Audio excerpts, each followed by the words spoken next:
Abraha Yemen का एक ईसाई हाकिम था। आज के दिनों में इसने देखा कि लोग बैतुल्लाह का हज करने जाते हैं। इसने अपने लोगों से पूछा कि ये लोग कहाँ जाते हैं। इसको जवाब मिला कि बैतुल्लाह का हज करने मक्का को जाते हैं। इसने पूछा कि बैतुल्लाह किस चीज़ का बना हुआ है। इसे बताया गया कि बैतुल्लाह पत्थरों का बना हुआ है। इसने पूछा कि इसका लिबास क्या है, तो इसे बताया गया कि हमारे यहाँ यमन में जो धारीदार कपड़ा जाता है इससे इसकी पोशाक तैयार होती है। अबरहा चूँकि ईसाई था, सारी बात सुनकर इसने कहा कि मसीह की कसम, मैं तुम लोगों के लिए इससे अच्छा घर तामीर कराऊंगा। इस तरह इसने सुर्ख, सफ़ेद, जर्द और स्याह पत्थरों से एक घर बनवाया। सोने और चांदी से इसको सजाया। इसमें कई दरवाजे लगवाए। इस मकान में एक बड़ा सा याकूत लगवाया, पर्दे लगवाए, वहाँ खुशबुएँ सुलगाने का इंतज़ाम किया। इसकी दीवारों पर इस कदर मुश्क मला जाता था कि वो स्याह रंग की हो गई थी। यहाँ तक कि कीमती हीरे जवाहर भी नज़र नहीं आते थे। फिर लोगों से कहा कि अब तुम्हें हज करने के लिए मक्का जाने की ज़रूरत नहीं रही। मैंने यहीं तुम्हारे लिए बैतुल्लाह बनवा दिया है, लिहाजा अब तुम इसका तवाफ़ करो। इस तरह कुछ कबाइल कई साल तक इसका हज करते रहे, इसमें एतकाफ़ करते रहे, हज वाले मनासिक भी यहीं अदा करते रहे। अरब के एक शख्स नफील हशमी को ये बात बर्दाश्त न हो सकी। वो इस मसनूई खाना काबा के ख़िलाफ़ दिल ही दिल में कुढ़ता रहा। आखिर इसने दिल में ठान ली कि वो अबरहा की इस इमारत को गंदा करके छोड़ेगा। फिर एक रात इसने चोरी छुपे से बहुत सी गंदगी इसके अंदर डाल दी। अबरहा को मालूम हुआ तो वो सख्त गज़बनाक हुआ और कहने लगा कि ये कार्रवाई किसी अरब ने अपने काबा के लिए की है। मैं उसका काबा ढहा दूंगा और इसका एक एक पत्थर तोड़ दूंगा। उसने शाह हबशा को तफसीलात लिख भेजी। उससे दरख्वास्त की कि वो अपना हाथी भेज दे। शाह हबशा के हाथी का नाम महमूद था। ये इस कदर बड़ा था कि इतना बड़ा रूए ज़मीन में देखने में कोई हाथी नहीं आया था। जब हाथी इसके पास पहुंच गया तो वो अपनी एक बड़ी फ़ौज लेकर निकला और मक्का का रुख किया। ये लश्कर जब मक्का के करीब पहुंचा तो अबरहा ने फ़ौजों को हुक्म दिया कि इन लोगों के जानवर लूट लिए जाएं। इसके इस हुक्म पर फ़ौजियों ने मक्का वालों के सारे जानवर पकड़ लिए। इनमें अब्दुल मुत्तलिब, जो नबी अकरम सल्लल्लाहु अलैहि वसल्लम के दादा थे, उनके ऊँट भी शामिल थे। नफील एक शख्स अबरहा के लश्कर में इसके साथ मौजूद था, जो कि अब्दुल मुत्तलिब का दोस्त था। अब्दुल मुत्तलिब इससे मिले, ऊँटों के सिलसिले में बात की। नफील ने अबरहा से कहा कि कुरैश का सरदार अब्दुल मुत्तलिब आपसे मिलना चाहता है। ये शख्स अरब का सरदार है, शरफ़ और बुजुर्गी से हासिल है, लोगों में बहुत असर है, लोगों को अच्छे अच्छे घोड़े देता है, उन्हें अतियात देता है और खाना खिलाता है। इस तरह गोया कि अब्दुल मुत्तलिब का तारफ़ हुआ। अबरहा ने उन्हें मुलाकात के लिए बुलाया। अबरहा ने इनसे पूछा कि बताइए आप क्या चाहते हैं। अब्दुल मुत्तलिब ने जवाब दिया कि मैं चाहता हूँ कि मेरे ऊँट मुझे वापस मिल जाए।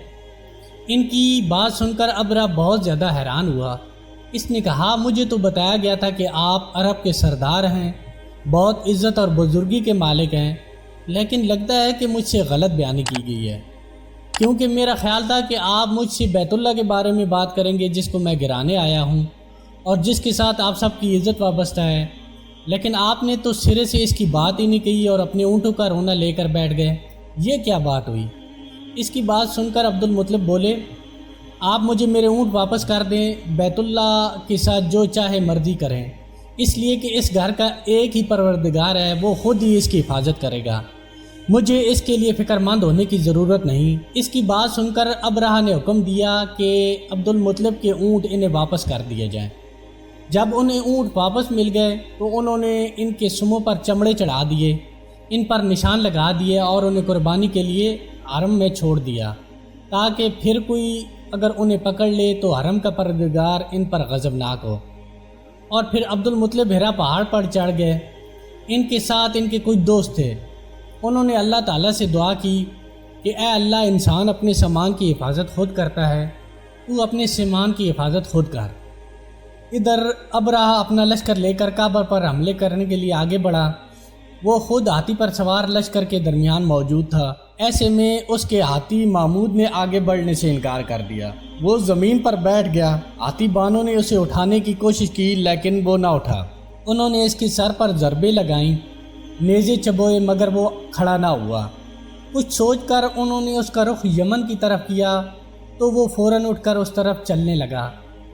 پھر جب اس کا رخ مکہ کی طرف کیا گیا تو وہ پھر رک گیا۔ ہاتھی بانوں نے یہ تجربہ بار بار کیا۔ آخر ابرہہ نے حکم دیا کہ ہاتھی کو شراب پلائی جائے تاکہ نشے میں اسے کچھ ہوش نہ رہے اور ہم اسے مکہ کی طرف آگے بڑھا سکیں۔ چنانچہ اسے شراب پلائی گئی، لیکن اس پر اس کا کچھ اثر نہ ہوا۔ ابرہہ کے ہاتھی کو اٹھانے کی مسلسل کوشش جاری تھی کہ اچانک سمندر کی طرف سے ان کی طرف اللہ تعالیٰ نے ابابیلوں کو بھیج دیا۔ وہ ٹڈیوں کی جھنڈ کی طرح آئیں۔ دوسری طرف عبد المطلب مکہ میں داخل ہوئے، حرم میں پہنچے اور کعبہ کے دروازے کی زنجیر پکڑ کر ابرہہ کے اور اس کے لشکر کے خلاف فتح کی دعا مانگی۔ ان کی دعا کے الفاظ یہ تھے کہ اے اللہ، یہ بندہ اپنے قافلے اور اپنی جماعت کی حفاظت کر رہا ہے، تو اپنے گھر یعنی بیت اللہ کی حفاظت فرما۔ ابرہہ کا لشکر فتح حاصل نہ کر سکے، ان کی طاقت تیری طاقت کے آگے کچھ بھی نہیں، آج ابرہہ کامیاب نہ ہو۔ اب انہوں نے اپنی قوم کو ساتھ لیا اور ہیرا پہاڑ پر چڑھ گئے، کیونکہ ان کا خیال تھا کہ وہ ابرہہ کا مقابلہ نہیں کر سکیں گے۔ اور پھر اللہ تعالیٰ نے پرندوں کے جھنڈ بھیج دیے۔ یہ پرندے چڑیا سے قدرے بڑے تھے، ان میں سے ہر پرندے کی چونچ میں پتھر کے 3 ٹکڑے تھے۔ یہ پتھر ان پرندوں نے ابرہہ کے لشکر پر گرانے شروع کیے۔ جو ہی یہ پتھر ان پر گرے، ان کے ٹکڑے ٹکڑے ہو گئے۔ ابرہہ کا ہاتھی مامون البتہ ان کنکریوں سے محفوظ رہا، باقی سب ہاتھی تہس نہس ہو گئے۔ یہ ہاتھی 13 عدد تھے، سب کے سب کھائے ہوئے بھوسے کی مانند ہو گئے، جس طرح سورہ فیل میں بتایا گیا ہے۔ ابرہہ اور اس کے کچھ ساتھی تباہی کا یہ منظر دیکھ کر بری طرح بھاگے، لیکن پرندوں نے ان کو بھی نہ چھوڑا۔ ابرہہ کے بارے میں طبقات میں لکھا ہے کہ اس کے جسم کا ایک ایک عضو الگ ہو کر گرتا چلا جاتا، یعنی وہ بھاگ رہا تھا اور اس کے جسم کا ایک ایک حصہ الگ ہو کر گر رہا تھا۔ دوسری طرف عبد المطلب اس انتظار میں تھے کہ کب حملہ ہوتا ہے، لیکن حملہ آور جب مکہ میں داخل نہ ہوئے تو وہ حالات معلوم کرنے کے لیے نیچے اترے۔ مکہ سے باہر نکلے تو تب انہوں نے دیکھا کہ سارا لشکر تباہ ہو چکا ہے۔ خوب مال غنیمت ان کے ہاتھ لگا، بے شمار سامان ہاتھ آیا، مال میں سونا چاندی بھی بے تحاشا تھے۔ لشکر میں کچھ ایسے لوگ بھی تھے جو واپس نہیں بھاگے تھے، یہ مکہ میں رہ گئے تھے۔ ان میں ابرہہ کے ہاتھی کا معاوت بھی تھا جو محمود کو آگے لانے میں ناکام رہا تھا۔